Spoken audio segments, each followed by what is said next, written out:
Wait, what? What? How? Shenanigans. Hey everyone, it's Spopes reporting from the Writhing Wall, the site of some of the greatest shenanigans in ESO history. Yesterday morning, progress was at around 7 or 8% for all servers, and then around noon yesterday PST, over the course of about 30 minutes, players reported witnessing the progress meter for the Writhing Wall Phase 1 going from around 7, 8, 9% up to around 25%. And now, about 12 hours later, some servers have gotten all the way to 30%, and it's not even technically the weekend yet. So what exactly happened here? For further insight, we have this post on X from yesterday at around 12:30 PST.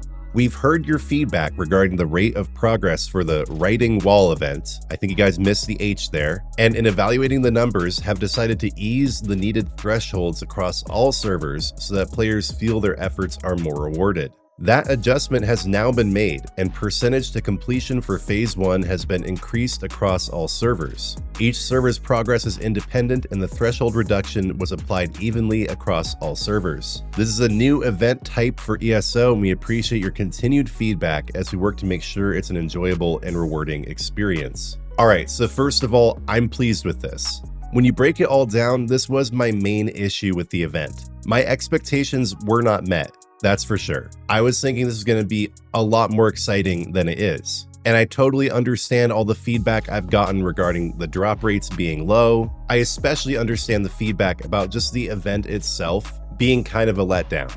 I certainly feel that too. But what really did it for me personally was the fact that I was contributing to the event, and then suddenly my progress was nerfed. It was literally taken away. And in no way does this actually fully solve that issue. I'm gonna explain why as we get into this video. Before we get any further, please do remember to like the video, hype it, and subscribe. I feel like this comment from Aurelior really just sums it up for me. They could have just started with a non-linear increasing factor that slowly ramps the percentage up. Now, I'm no real math guy. To me, this means that they could have made it so that as the event progresses, the effort you put in results in more gains. So at the beginning, it's relatively low, but it's like a snowball effect, where the more that people participate, the more progress is rewarded, making the whole thing seem like it speeds up over time. But instead, they started with a fast approach where you were getting progress in the Writhing Wall very quickly,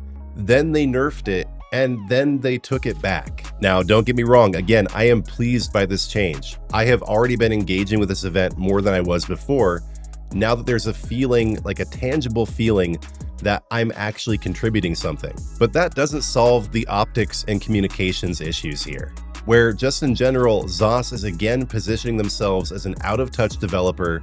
They only listen when they have to. They don't think things through ahead of time and just respond once community feedback becomes so great that they have to. This is why games like New World Eternum are creeping ahead. This game had an absolutely awful launch, but ever since, the developers have been really listening to players, incorporating their ideas.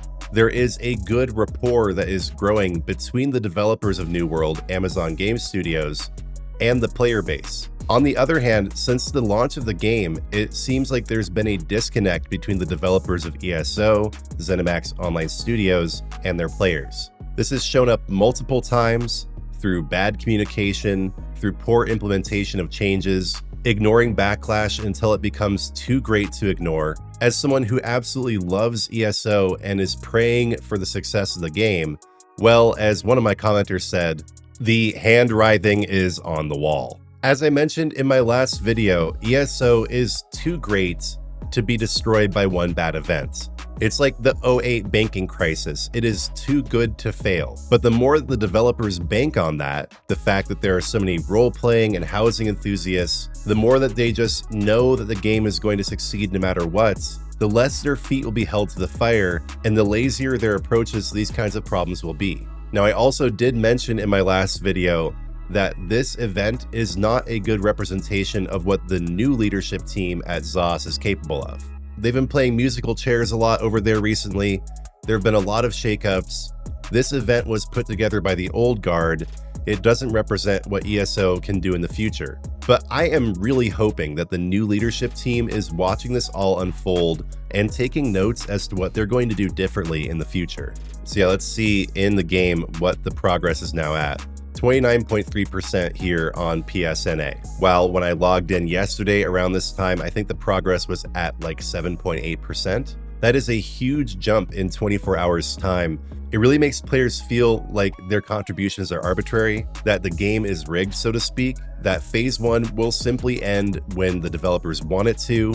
It really doesn't matter what they contribute. And that was the exact opposite of what was supposed to happen with this event.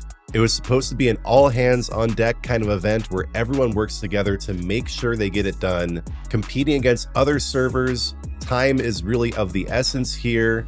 But now everyone feels like their contributions really don't matter, because if there's enough community feedback or if engagement metrics are too low, the developers will just push the envelope ahead regardless of whether you contribute or not. But again, for me personally, this is a win. It makes me feel like I'm contributing again. I do still have some disappointment over the fact that this is basically a glorified dolmen run. I totally hear you when you say the drop rates are low, but that kind of makes sense to me, and I've been getting relatively good drops. So this change does address one of the primary complaints that I had about the event, but it honestly set ZOS back even further in terms of optics. And I'm really not trying to be a spelling Nazi here, but I feel like it's indicative of the overall approach to managing this event that they didn't even spell the word writhing right in this X post. And you know, I can't entirely give the new leadership team a free pass here, because they are the ones overseeing the event as it is going live. And Joe Burba was the previous live director, or maybe that was Nick Giacomini. Either case, one of the brand new heads of the studio was just involved in handling the live services of the game, the seasons, the events, or whatever, and they're now in charge of the game. But this is the first live event since that happened, or the first new type of live event, and it's going like this. So again, I'm trying to be balanced here. I am definitely pleased by these changes. The changes themselves are great. The fact that the progress is going faster means we'll be done with phase 1 sooner, and we'll be able to move on to phase 2 and 3, which will probably be a lot better. But the way this was handled is concerning. The fact that on day 1, they nerfed the progress, and then on day, what is this now, 4 or 5? They unnerfed it. They buffed it back to probably where it would be if they'd never done that. It makes me wonder why they nerfed the progress initially. And it also makes me wonder if people like me hadn't made videos, if people like you hadn't gone on Discord and read it and unloaded your displeasure, whether this would have happened or not. What was their incentive for slowing down the progress? Just to keep us engaged with the event for longer? Trying to keep their Steam chart numbers higher for longer? Whatever the case may be, it seems clear to me that there are incentives at work here at ZOS that don't really have very much to do with player enjoyment and satisfaction, but rather how the game appears to shareholders, how their metrics hold up, and honestly, there's probably some element of pride there as well. Where ESO has been holding steady at around 10 to 15K on Steam charts, even with this event coming out, but a direct competitor, New World Eternum, has just shot up in popularity recently with the release of their latest season. Now, people often say Steam charts don't mean much for a multi-platform game like ESO, and I would agree, usually, except that New World Eternum is also multi-platform. It's available on all the same platforms that ESO is, but it is way outperforming ESO right now, even with this best event ever thing going on. So if competitors weren't achieving such success right now, would they have just left us to slog through the previous progression rate? This is a lot of speculation, but overall, these changes just remind us that ZOS is a developer that has a big disconnect between its player base. Again, I have to say, I love ESO. The more I play New World, the more I realize that New World has its strengths for sure. Lots of other MMOs do, but I feel this sense of refreshment whenever I come back into ESO. It just feels so fluid, so vibrant. I absolutely love the game. But what I'm saying is that love for the game needs to be represented also in the behavior of the developers. They also need to exhibit a love for their player base, not jerking us around with these last-minute changes that end up coming across as kind of desperate. Whatever ends up happening with these live events, ESO will still be there. All the single player, all of the other aspects of the game that are so amazing will be there. Exploration, questing, etc. But yet again, I feel this sense of missed opportunity, where even though it's a decade old, ESO could easily be the best MMO on the market if the continuous investment in the game reached a caliber of just honestly competence. We're not asking for anything crazy. We're not asking for the world. We're just asking that when you have an event that comes out that has been play tested, that has been billed as the best thing since sliced bread, that you handle it with some degree of competence, that you don't go back and forth, that you don't flip-flop in terms of the progression of the bar. It makes the players uneasy. It makes us uncomfortable with the way management is handling things. And honestly, we all deserve better. I want to finish out by focusing on the positive. Personally, I am definitely happy that we are at nearly 30% instead of like 10% like it would have been if we'd stayed at yesterday's progression levels. This means that even if Phase 1 is disappointing, we will be getting to Phase 2 and Phase 3 a lot faster. There is still the possibility here, this is like a 3-act movie or play, where the first act just kind of lays the groundwork. It can be kind of slow, kind of boring, but the action really gets into gear in the second and third acts. Given how Phase 1 has been kind of a disappointing daily quest grind, the sooner we get through it, the better. And we're getting through it faster now. And I do still have a lot of hope for Phase 2 and Phase 3. Accessing the Writhing Fortress, seeing things kick into high gear. I just hope that it's not more dailies. I hope that there's some real dynamic, vibrant content that takes place. It's important to remember that this is only the first of a 3-act play, and it does seem like the relatively boring Act 1 is wrapping up at a faster rate. And also, just as I look around here, I'm reminded what I love about this event. There are so many players all congregated, all engaging with this. My guild, AmazeX, which if you're on PSNA, it has the best guildmaster ever. Wishheart has the best members ever. Go ahead and send in an application. But the guild has been popping off.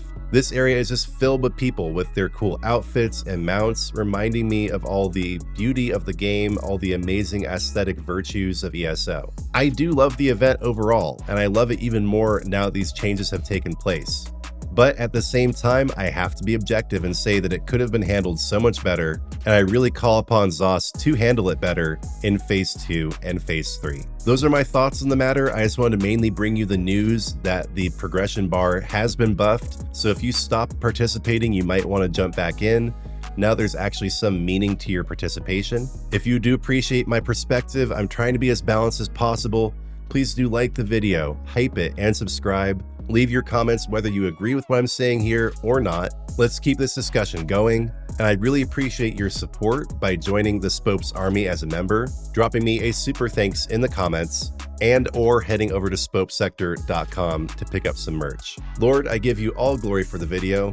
Thank you for inspiring the developers of ESO to make this event. Thank you for inspiring them to listen to our feedback and improve it. And Lord, I just ask that you guide the developers to make Phase 2 and Phase 3 even better, transform this event from a disappointment into something that is truly rewarding for players, a treasured experience that we think back on for years to come. Thank you for my channel, for my subscribers. Thank you for helping the channel grow. Please continue to do so, and bless everyone who watches with everything they need in life, both in ESO and in the real world. Lord, in your mercy, hear our prayer. Again, thank you so much for watching. Please don't hold back with your comments. I've really appreciated the buzz that this discussion has gotten going. If you haven't watched my first video on the Writhing Wall, please do go back and do that. It's linked in the description. And I'll be covering this event as it unfolds. I aim to be your #1 source of ESO news, and I am so humbled that so many already view me that way. Again, if you haven't yet, please do like and subscribe. And when you do subscribe, turn on notifications because I'll be back soon with new content.